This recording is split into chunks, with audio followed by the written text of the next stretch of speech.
Bonjour à tous et à toutes. Pour commencer, je voudrais vous remercier pour votre présence et remercier ABM pour l'invitation.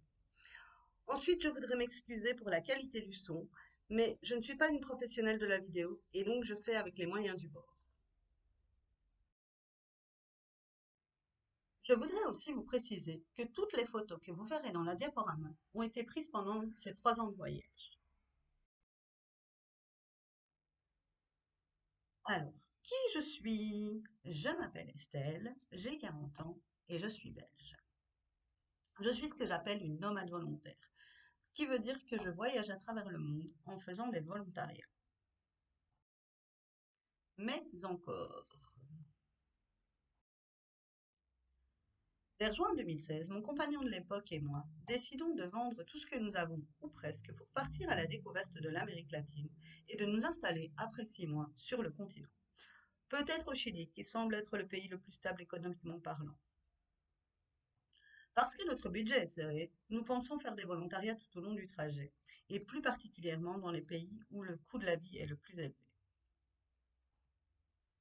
En janvier 2018, nous prenons notre envol vers Cuba, notre première destination en Amérique latine. C'est parti pour changer de vie. En février 2018, après moins d'un mois de voyage, ivres de notre nouvelle liberté, nous décrétons que le monde est trop grand pour s'arrêter à un seul continent et décidons qu'après les 6 mois en Amérique latine, nous nous dirigerons vers l'Asie. Et voilà comment ça a dérapé et comment je suis devenue une droguée du voyage.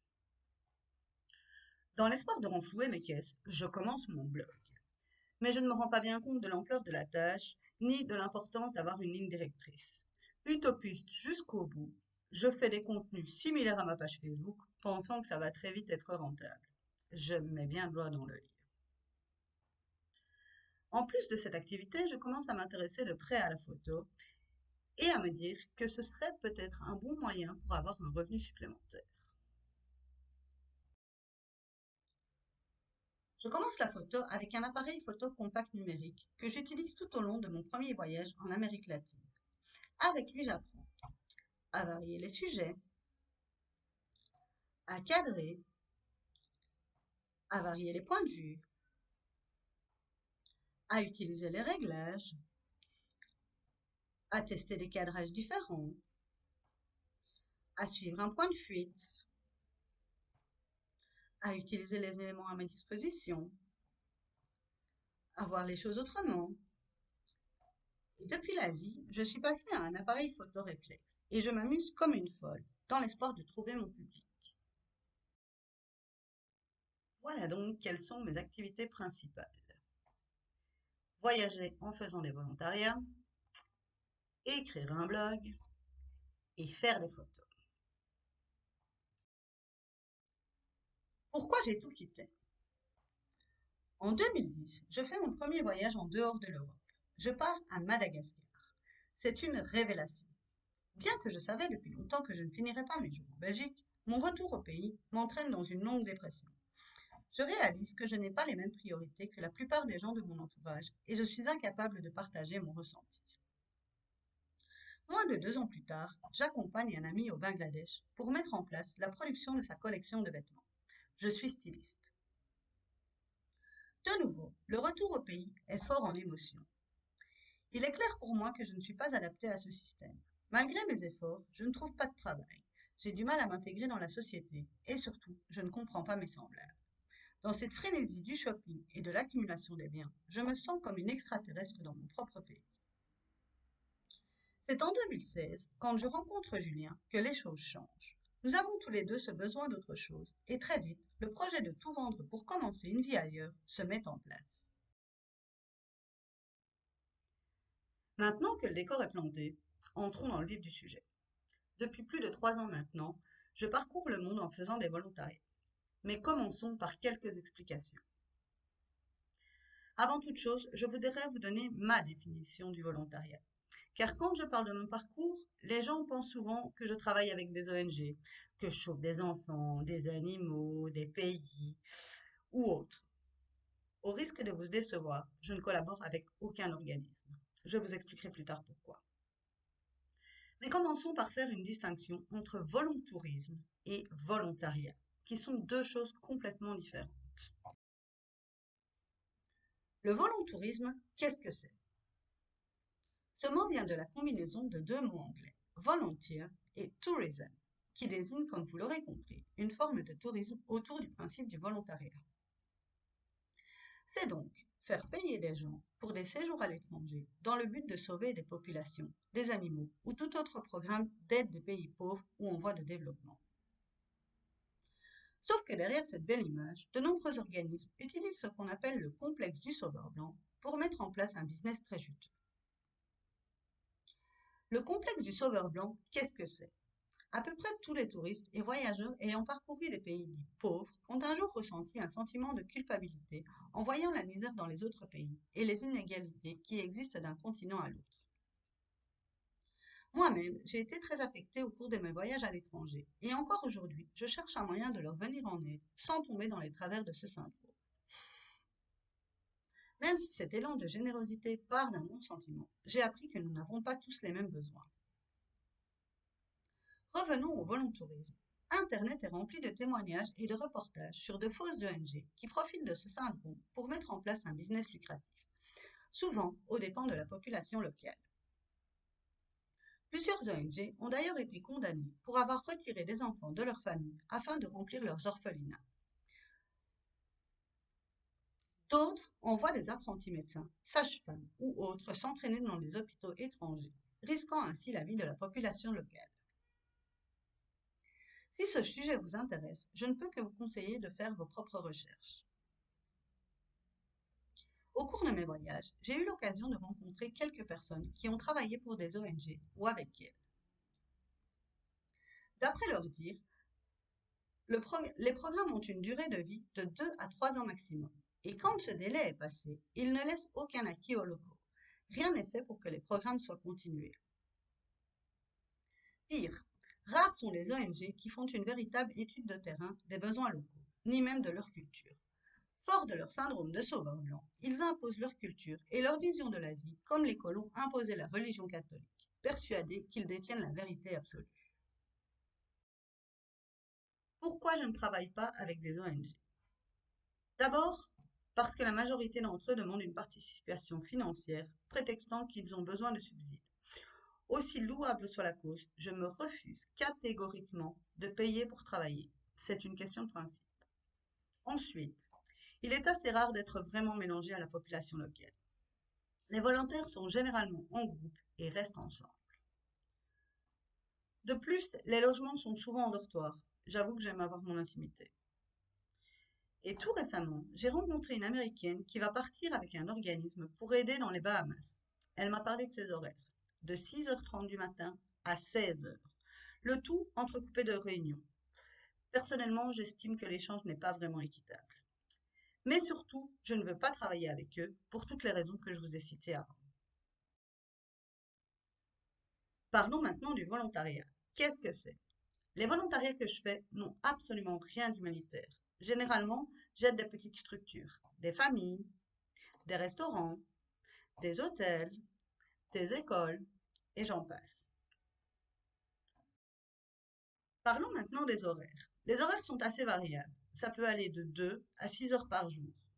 Selon l'endroit ou l'autre, les volontaires peuvent travailler entre 4 et 6 jours par semaine. Dans l'un des volontariats spontanés où j'ai postulé fin de l'année passée, on me proposait 8 heures par jour, 6 jours par semaine, en échange d'une tente. J'avoue que pour moi, cet échange n'est pas vraiment équitable. Et mon maximum est de 6 heures par jour, 5 jours par semaine. Pourquoi? Parce que déjà j'ai d'autres activités comme mon blog et la photo, mais aussi que j'ai besoin de temps du coup pour visiter, pour alimenter mon blog et faire des photos, et que j'ai aussi besoin de me détendre, je suis un être humain. L'échange. L'échange est aussi variable. Certains proposent juste un logement, privé ou partagé selon. D'autres proposent le logement et la nourriture, qui peuvent aussi varier entre 1 et 3 repas par jour, et parfois les repas ne sont compris que pour les jours de travail. Rares sont ceux qui proposent un salaire, mais ça existe. Bien sûr, il ne faut pas s'attendre à devenir riche de cette manière. Comment trouver des volontariats? D'abord, Workaway, qui est l'un des premiers sites dont j'ai entendu parler avant même de penser à quitter la Belgique. comme la majorité des sites de volontariat, il faut payer un abonnement annuel qui est dégressif avec les années. La raison pour laquelle j'ai choisi celui-ci et pas un autre, c'est parce que celui-ci propose des volontariats dans le monde entier et que le site aussi est très bien fait.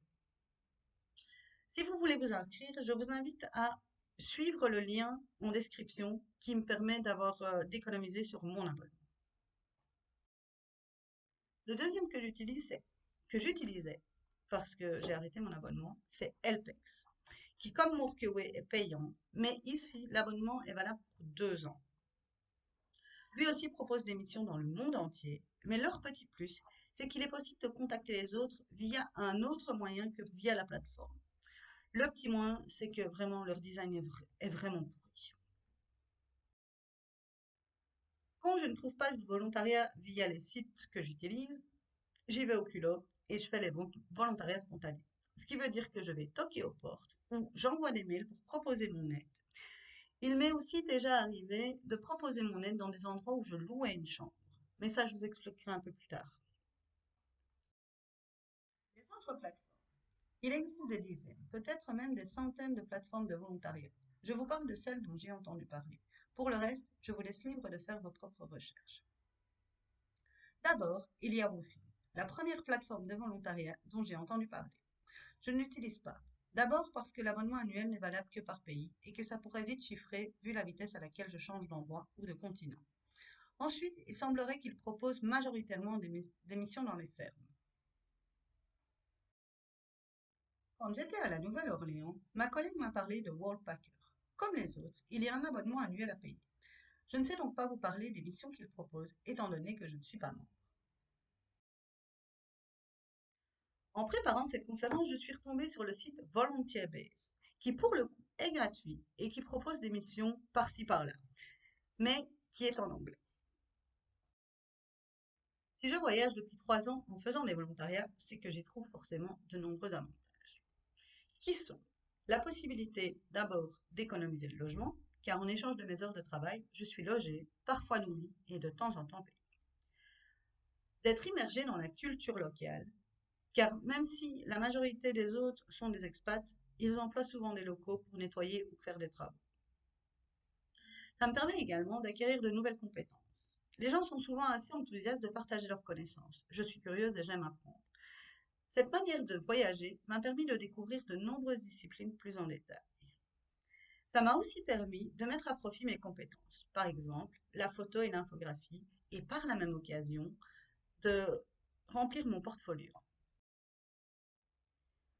Ce mode de voyage m'a aussi permis de découvrir des endroits absolument pas touristiques, parce que certains volontariats sont vraiment loin de tous les lieux connus du pays, et il arrive même qu'ils soient assez difficiles à atteindre. Mais ça permet de découvrir le pays sous un autre angle. D'autres fois, j'étais dans des endroits beaucoup plus touristiques, mais les hôtes et les collègues m'ont donné plein de bons conseils pour découvrir l'endroit d'une autre façon. Ça me permet aussi de tester un autre mode de voyage. Échanger mes services pour autre chose que de l'argent m'a ouvert les yeux sur une autre façon de gagner ma vie.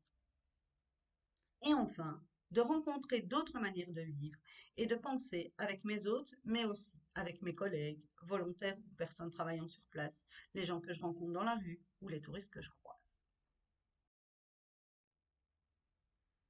Je suis une véritable amoureuse de ce mode de vie et vous m'excuserez si je ne suis pas complètement objective. Je vais néanmoins faire de mon mieux. Le volontariat, c'est aussi changer de mode de vie et accepter de se retrouver chez des gens qui ont une façon complètement différente de voir la vie.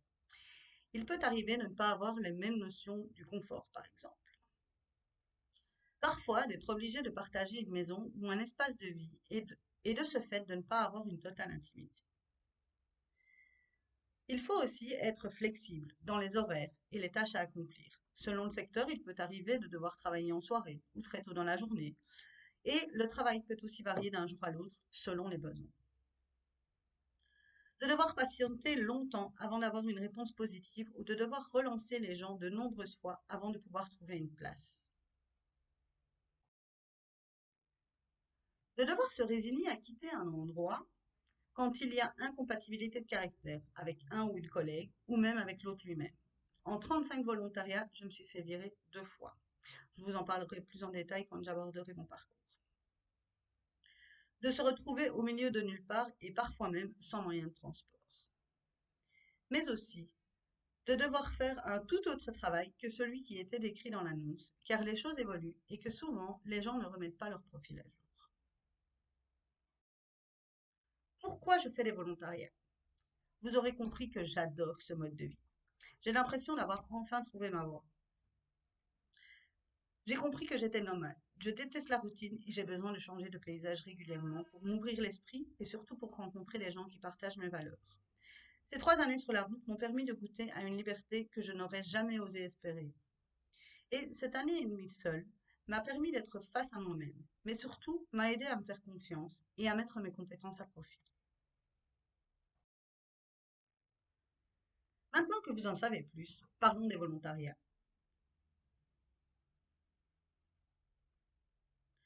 De janvier 2018 à août 2019, je voyageais avec mon compagnon. Ensemble, nous avons fait 17 volontariats, de l'Amérique latine à l'Asie, en passant par la Martinique et le Canada. Nous commençons par l'Amérique latine. Notre toute première expérience est à Guatemala City, au Guatemala. Nous ne restons qu'une nuit sur place. Nous ne sommes pas encore prêts à quitter notre confort européen. Il n'y a pas d'eau dans la salle de bain et nous devons dormir sur un matelas déposé au sol entouré de cafards. Mais surtout, nous n'avons pas encore assez confiance en nos compétences pour accomplir les tâches demandées, qui sont de construire un chambranle de porte avec un minimum d'outils. De commun accord, nous écourtons notre séjour et fuyons vers Antigua.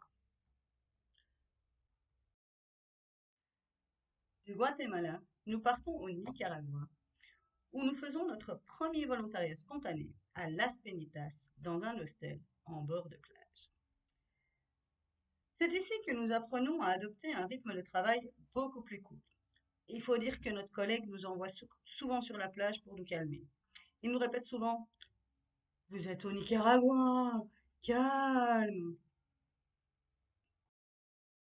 Après une semaine, nous nous dirigeons vers le Costa Rica et la péninsule de Osa, où nous travaillons dans une entreprise qui fabrique des produits à base d'huile de coco, savon, shampoing, etc. Les plages sont magnifiques, sans parler de la diversité de la faune et de la flore. C'est ici que nous changeons nos plans et que nous décidons d'aller en Asie après les 6 mois en Amérique latine.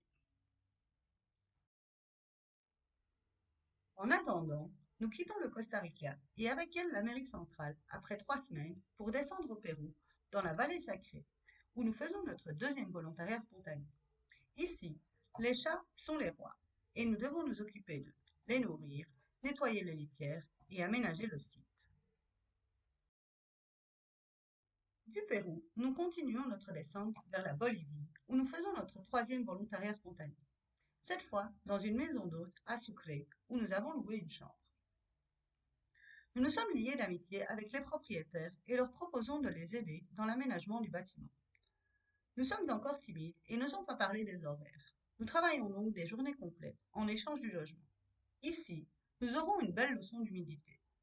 Après avoir tenté de monter un lit antique avec le propriétaire qui est français pendant presque 1 heure et sans résultat probant, nous finissons par faire appel au menuisier de la famille qui est bolivien et qui monte le lit seul en moins de 20 minutes avec pour seul outil un clou tordu. Un grand moment de solitude pour nous trois. Nous nous sommes donné 6 mois pour parcourir l'Amérique latine. Et après une semaine à Sucre, nous prenons donc la route vers l'Argentine, dans un village perdu du nom de Vicente Casares, où nous travaillons dans une finca. Nous nous occupons principalement des animaux, chevaux, canards, poules, etc. Mais nous découvrons aussi un village qui fut en son temps renommé mondialement pour son lait et autour duquel se sont construites de nombreuses légendes. Il est déjà temps pour nous de rejoindre notre dernière étape en Amérique latine, le Chili, où nous pensions nous installer. Cette option n'est pas complètement mise de côté et nous faisons 2 volontariats pour tester le pays. Le premier près de Santiago de Chili, où nous aidons aux tâches ménagères dans une famille.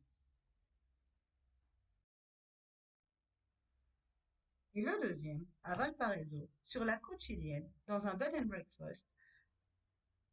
Finalement, nous concluons que le Chili ressemble beaucoup trop à l'Europe et que nous ne poserons pas nos valises ici. En attendant, et pour amortir le choc d'un retour en Belgique, nous faisons une escale par l'Espagne, où nous aidons à divers travaux manuels et construisons un évier à l'extérieur avec des matériaux recyclés.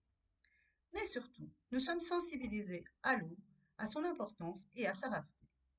Ici, à Seiya, dans les montagnes arides du pays, il arrive régulièrement que les habitants soient privés d'eau pendant les saisons sèches. Nos hôtes nous donnent leurs astuces pour l'utiliser et la conserver.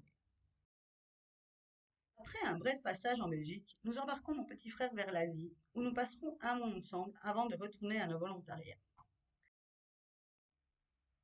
Notre première expérience sur le continent asiatique est au Cambodge, dans la région bien connue de Kampot et de son poivre.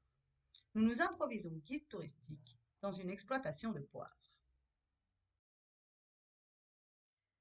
Après avoir fait la fête de l'eau avec nos collègues cambodgiens et avoir goûté du serpent, nous prenons le bus vers Chayapum en Thaïlande. Une fois de plus, nous sommes dans un endroit boudé par les touristes et sommes vite repérés par la population locale qui sait bien que les rares étrangers qui s'aventurent par ici sont les volontaires de l'école privée de Mumtim. Nous donnons des cours d'anglais à des enfants de 2 à 6 ans et participons au rituel du matin. Danse, chant et méditation. Nous quittons avant Noël pour retourner au Cambodge, où nous avons été invités au mariage du fils de l'un de nos collègues. Nous reprenons la route vers Kampot dans l'espoir de trouver un autre volontariat. Par chance, l'endroit où nous avons loué notre chambre est en pleine rénovation et nous voilà partis pour notre 4e volontariat spontané, où nous sommes chargés de repeindre un couloir et un hall de nuit. Notre tâche accomplie, nous retournons vers la Thaïlande, sur l'île de Koh Lanta, à la découverte du tourisme de masse et des plages de cartes postales. Mon compagnon tombe amoureux de cette île et voudrait prolonger notre séjour. Moi, j'ai la bougeotte. Je lui suggère donc de rester et qu'on se rejoigne plus tard.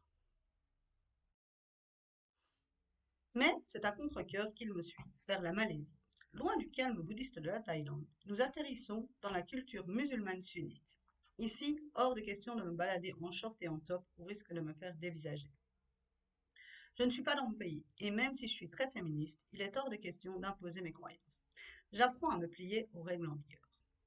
Dans ce petit village perdu, nous aidons dans un hôtel, peinture et travaux manuels au programme.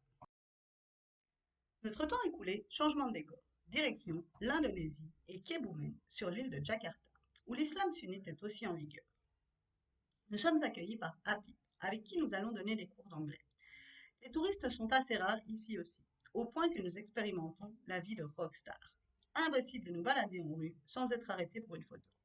Mais l'expérience la plus marquante pour moi est lorsque nous devons faire un speech dans une école et que nous sommes ovationnés par des centaines d'étudiants. Un souvenir gravé dans ma mémoire à jamais.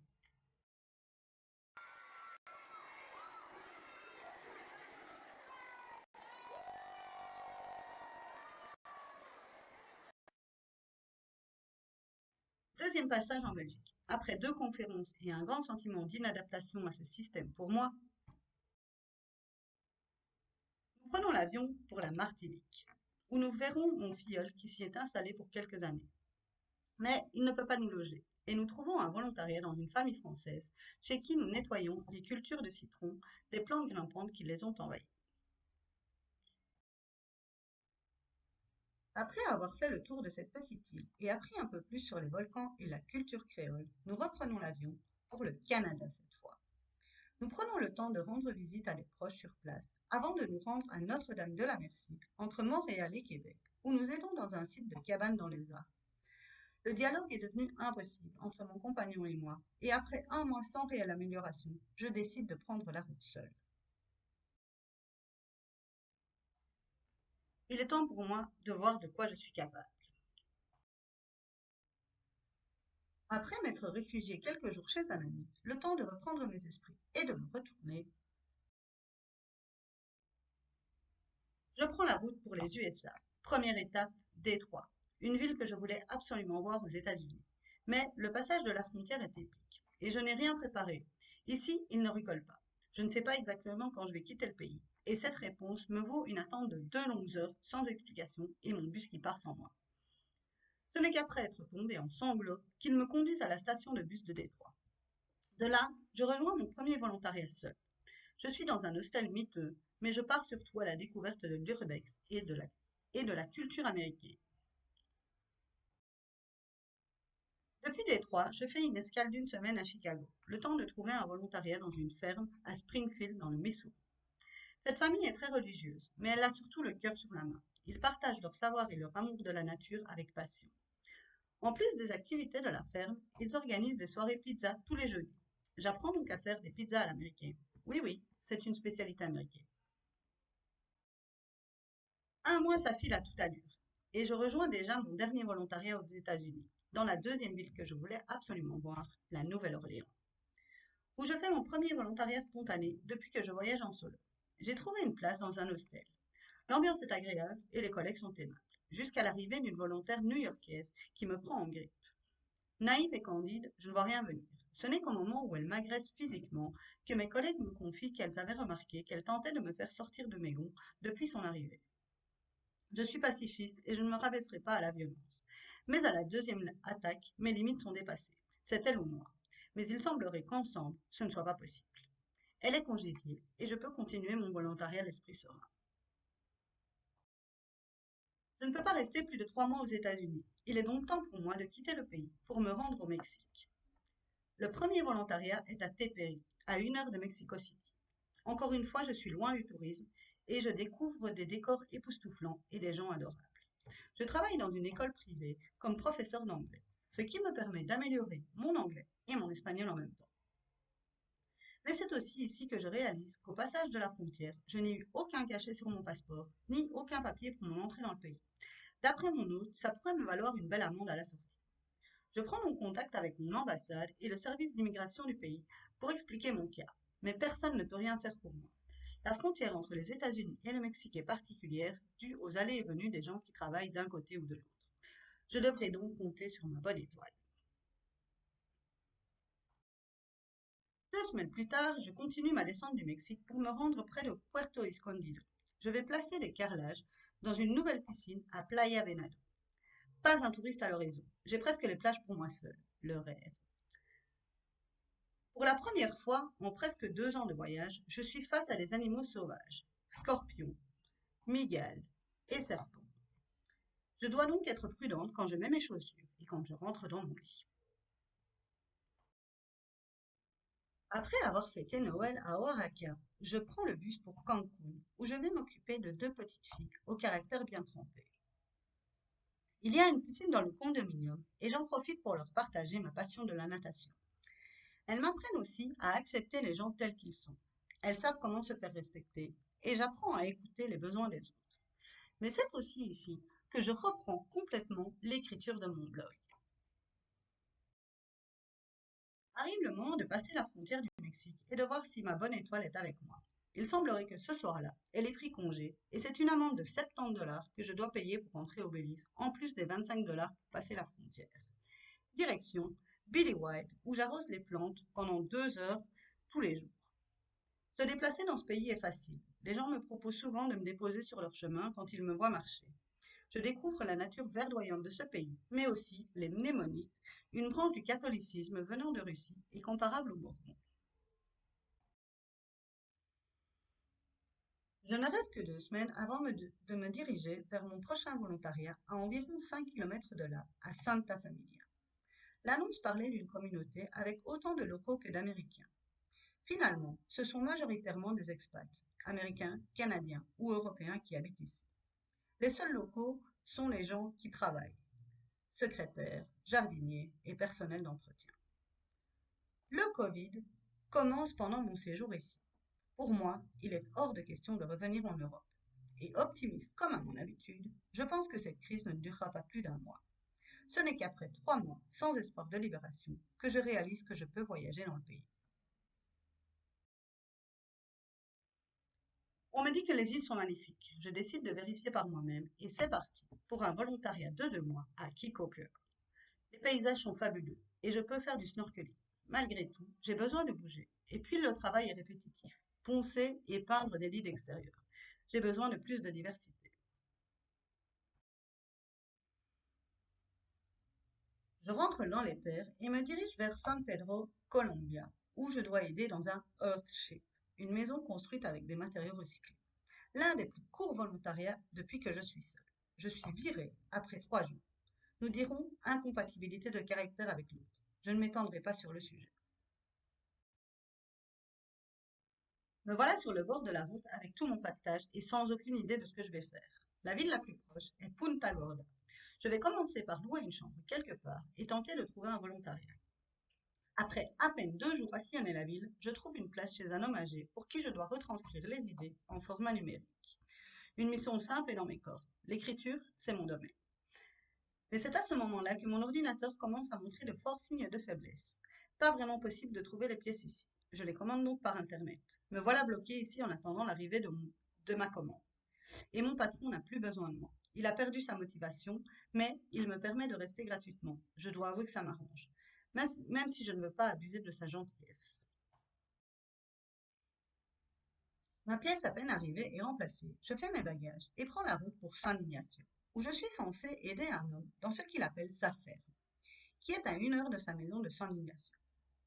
Sauf que le logement est en tente, pas d'électricité et donc pas non plus de connexion Internet, et un taux d'humidité entre 100 et 1000%. Hors de question de prendre mon matériel électronique ici. Voyant mon désarroi, il me propose de m'occuper de sa maison de San Ignacio, qui pour le coup est une vraie maison. Un compromis qui m'arrange. Quand en août, j'apprends que les frontières du Guatemala ouvrent mi-septembre, je commence à m'activer pour connaître les conditions de sortie du Belize et d'entrée au Guatemala en ces temps de Covid. Pour sortir du pays, simple. Demander une autorisation au ministère de l'Immigration. Et pour passer la frontière, un test Covid de moins de 72 heures avant de changer de pays. Rien de très compliqué. Sauf que le Belize, ce n'est ni l'Europe, ni les États-Unis. Impossible d'avoir le résultat de mon test Covid avant 1 semaine. Il semblerait que le médecin avec qui je parle ne comprenne pas ce que je lui dis. Je garde mon calme et tente de trouver un autre moyen. Passer par la frontière du Mexique et passer mon test là-bas. Je suis prête à tout pour quitter le Belize où je suis enfermée depuis 7 longs mois et dois payer 100 euros chaque mois pour rester. Une jeune fille entend ma conversation et me dit que sa sœur travaille à l'hôpital d'État et qu'elle a fait passer un test d'urgence à une Nicaraguayenne. Pour ça, je dois avoir une autorisation du ministère de la Santé. Afin de mettre toutes les chances de mon côté, je me rends sur place. Ce n'est qu'après 6 heures d'attente, des cris et des pleurs que le responsable m'accorde cette faveur. Je ne suis pas du pays et il n'a pas de raison de prendre l'argent du contribuable pour moi. Mais j'ai payé 700 euros en étant bloqué ici dans le pays. Je l'ai payé ce test, mince! Mon premier volontariat en terre guatémaltèque est à Itchobel, dans un restaurant. Le port du masque obligatoire en service me dérange et je n'ai pas endroit calme pour travailler sur mon blog. J'écourte donc mon séjour et rejoins Alta Verapaz et ses cultures de palme à non plus finir. J'aide une famille belgo-guatémaltèque. Ma mission, m'occuper des enfants. Pour mes 40 ans, nous sommes bloqués ici. 2 ouragans se sont invités dans la région. Résultat, toutes les rivières ont débordé, détruisant au passage culture et maisons. Par chance, nous sommes bien lotis. Notre seul souci est de ne pas avoir d'électricité pendant 1 semaine.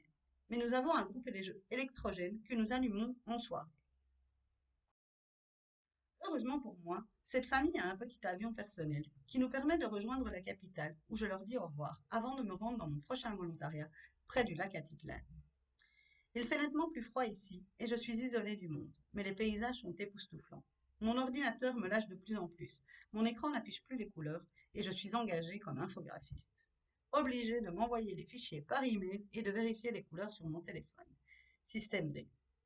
Heureusement, la famille de mon précédent volontariat vient leur rendre visite et je peux me faire livrer un ordinateur tout neuf de Belgique à moindre frais.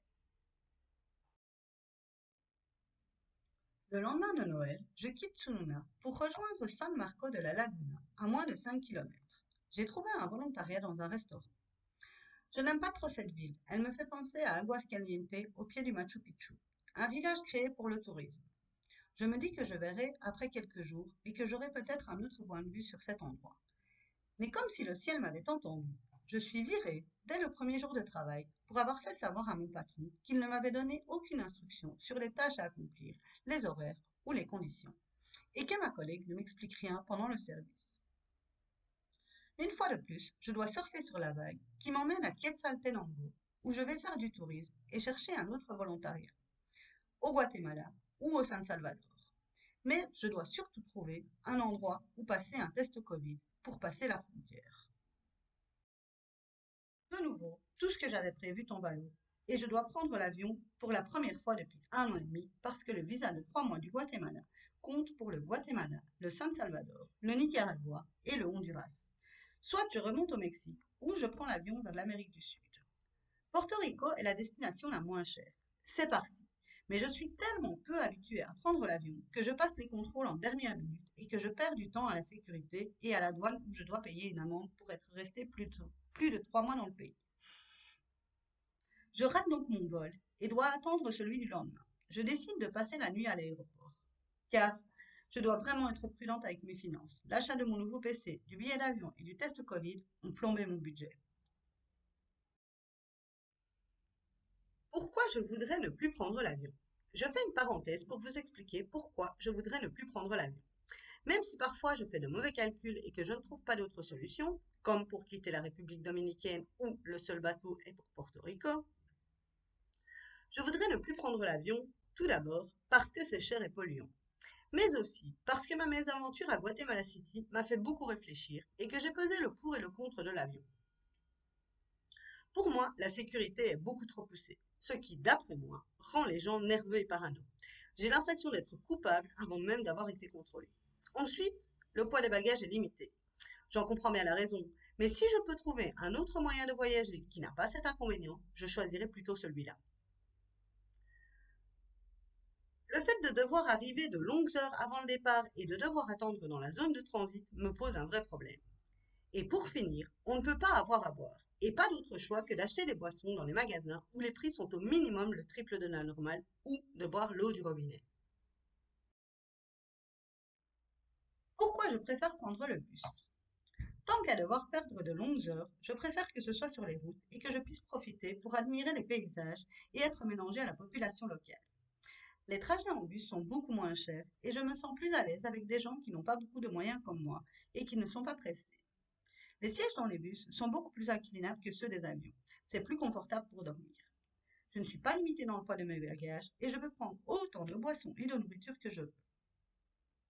La sécurité est beaucoup moins poussée, à part bien sûr au passage des frontières. Et pour finir, pour prendre le bus, il faut arriver au plus tard 30 minutes à l'avance. Bien sûr, il n'est pas possible d'aller d'un continent à l'autre, mais je pense que dorénavant, je prendrai le bateau qui me semble plus écologique et certainement moins stressant que l'avion. Et peut-être même que j'essayerai de faire du bateau stop. Mais ça, ce sera à voir plus tard.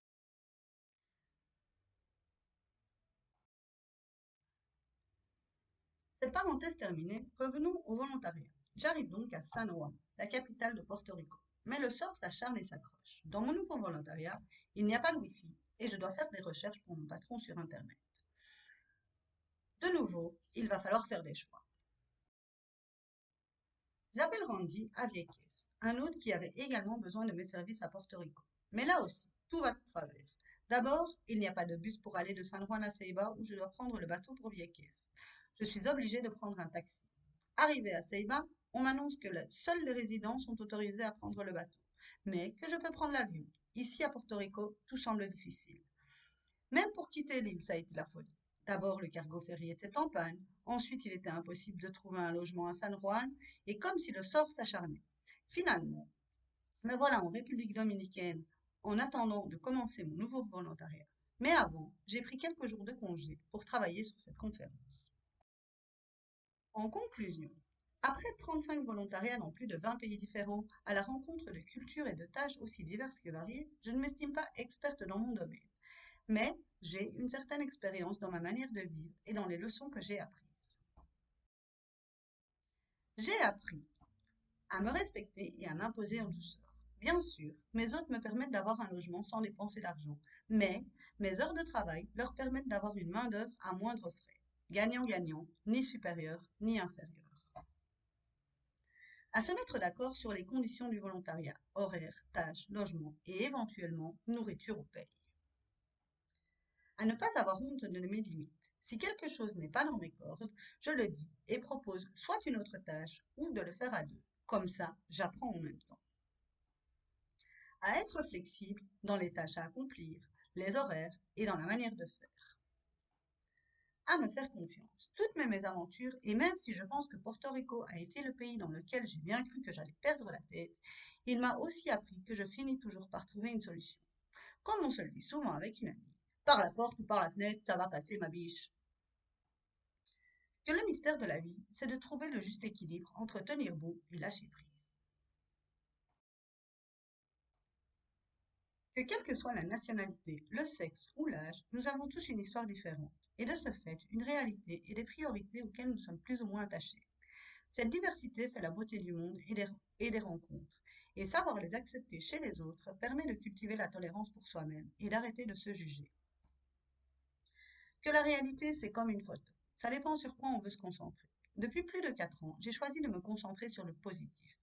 Je ne vous parle pas de me dire que tout va bien tout le temps, mais de savoir prendre du recul sur la situation et de me rappeler cette phrase de Bouddha que j'ai tatouée sur mon bras. Il n'existe rien de permanent, si ce n'est le changement.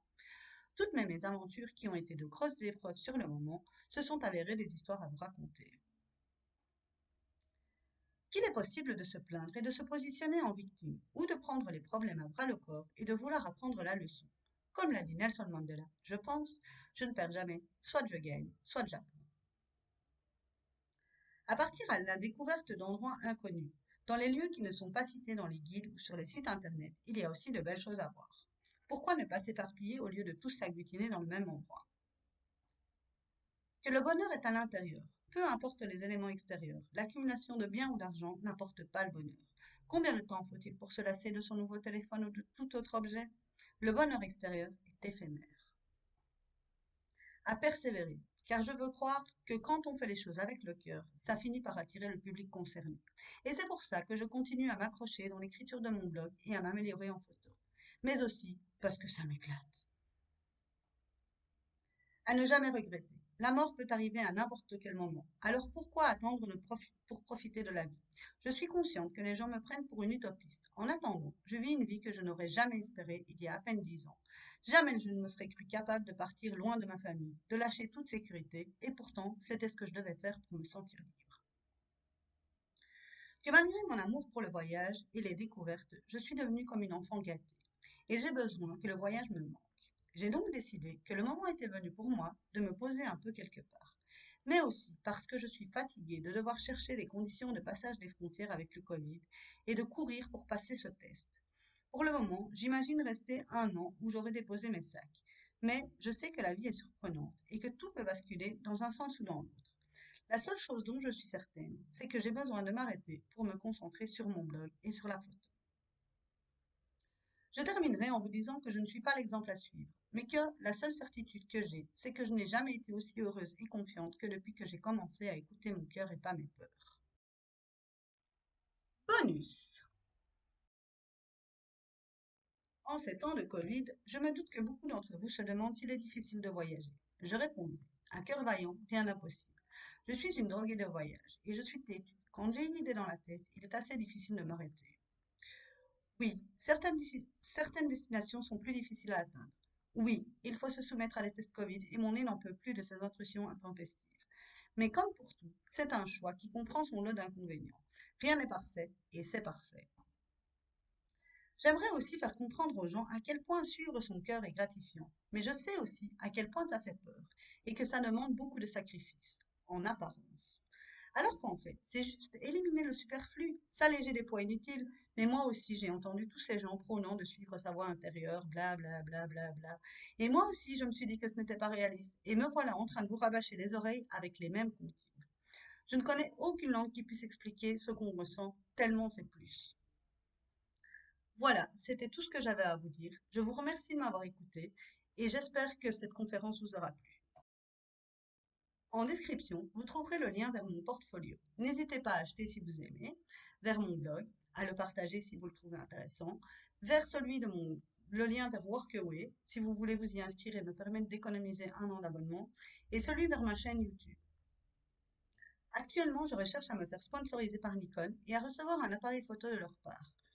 Si vous avez des conseils ou des contacts, ils sont les bienvenus. Merci à vous de m'avoir écouté, merci à Abiem pour l'invitation et très bonne soirée à tous.